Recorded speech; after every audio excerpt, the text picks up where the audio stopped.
मंच पर आसीन सभी श्रद्धेय मार्गदर्शकगण, इस सभागार में उपस्थित सभी विद्वत विदुषी छात्र छात्राएं, ये एक बड़ा ही पावन समय है जिसमें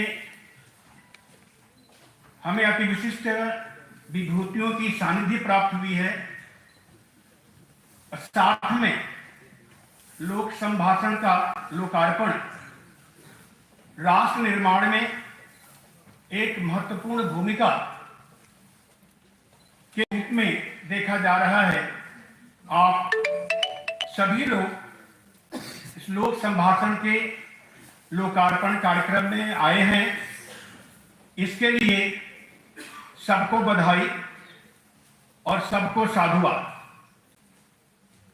इस कार्यक्रम के लिए प्रेरणा के स्रोत बने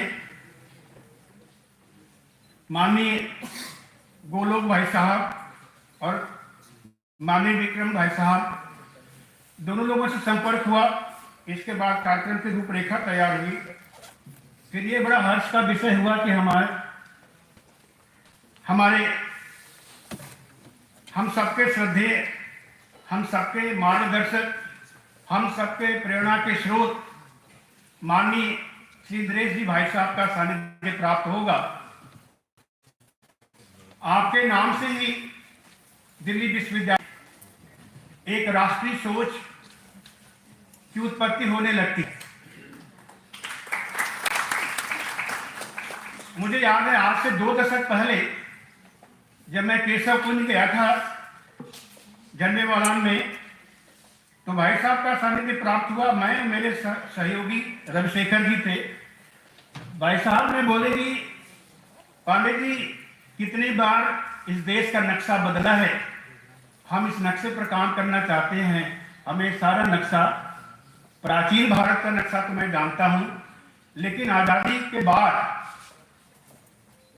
और आजादी के पहले का जो भारत के नक्शा का परिवर्तन हुआ वो पूरा बना करके लाइए।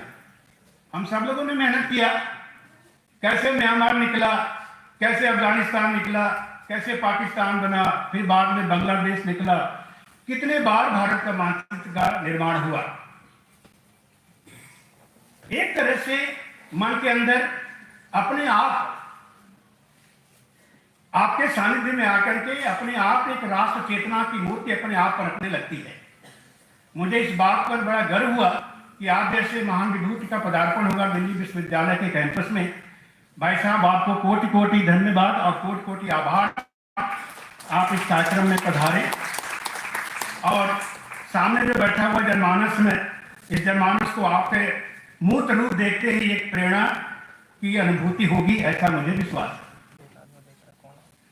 साथ में इस कार्यक्रम में पधारे हुए लेफ्टिनेंट जनरल आनंद सिंह, जो पद्म विभूषण हैं, और आपके बारे में जितनी भी भूरी प्रशंसा किया जाए कम है।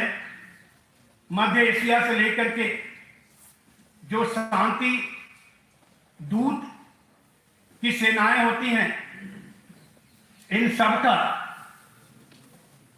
संरक्षण करते हुए भारत और भारत के बाहर अनेक देशों में, अफ्रीका से लेकर के मध्य एशिया के देशों में अनेक जगह आपने अपनी सेवाएं दी, भारत मां की सेवा किया। और आपके इस पावन उद्घाटन कार्यक्रम में आपका हृदय से आभारी हूं। साथ में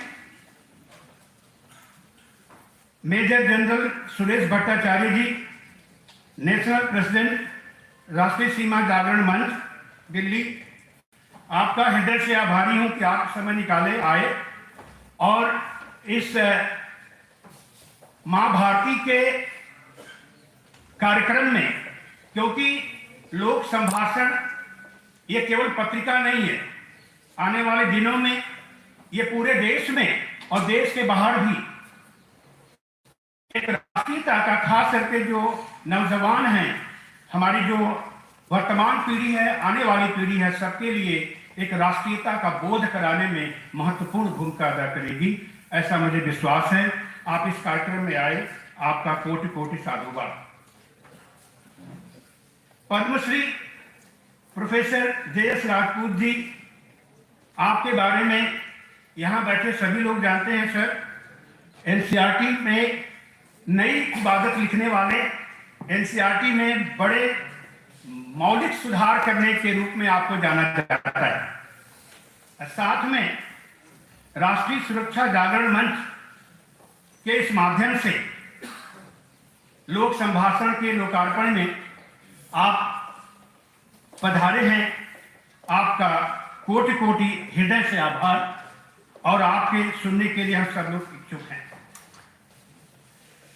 साथ में इस कार्यक्रम की रूपरेखा रखने वाले माननीय श्री गोलोक बिहारी जी, जो राष्ट्रीय संगठन महामंत्री हैं राष्ट्रीय सुरक्षा जागरण मंच के, श्री विक्रमादित्य जी, राष्ट्रीय सह संगठन मंत्री हैं राष्ट्रीय सुरक्षा जागरण मंच के, और साथ में दिल्ली विश्वविद्यालय, जामिया, जेएनयू, अन्य विश्वविद्यालयों से पधारे हुए सभी विद्वद्गण और विद्यार्थी, हम सबका स्वागत करते हैं।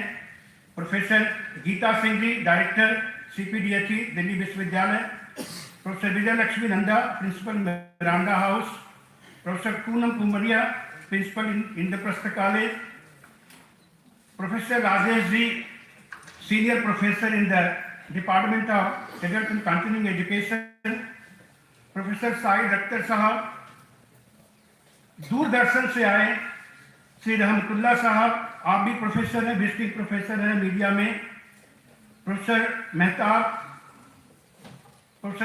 साहब, प्रोफेसर नजहर जी, प्रोफेसर प्रेरणा मल्होत्रा, प्रोफेसर आदित्य प्रताप त्रिपाठी, प्रोफेसर राधे श्याम जी, साथ में बहुत सारे नाम हैं जिससे शायद पहली बार मुखातिब हो रहा हूं, नाम ना ले पाऊं, उसके लिए हाथ जोड़कर क्षमा प्रार्थी हूं। लेकिन इस पुण्य पावन कर्म में पधारने के लिए सबका शीश झुकाकर स्वागत करता हूं। आप सभी लोग आए, इस कार्यक्रम की शोभा बढ़ाए और लोक संभाषण कार्यक्रम को जन मानस तक पहुंचाने के लिए आप आगे भी अपना प्रयास करेंगे, आशीर्वचन देंगे।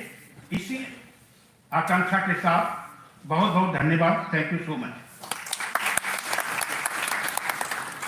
आपका सादर आभार पांडे सर, आपके शब्द हमारे लिए